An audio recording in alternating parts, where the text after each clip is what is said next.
Hey lovely people! So ayun nga, malamig at maulan kung nasan ako.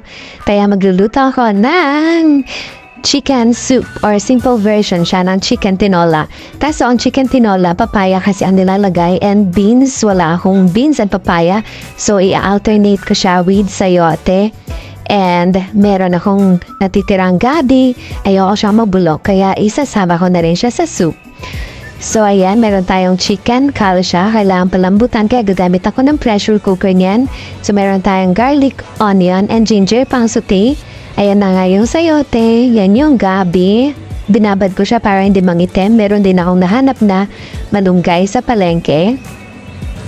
So yan, isauté na natin, igisa-gisa lang natin. And of course, don't forget to add your salt, pepper, and pampasarap or anything na mag-a-add up ng flavor sa inyong soup.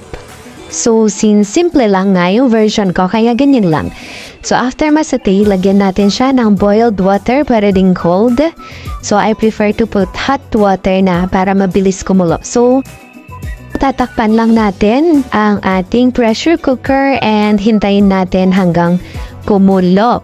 And ready nang i-open ang pressure cooker. Don't force to open your pressure cooker kasi may tendency na mag-explode yan.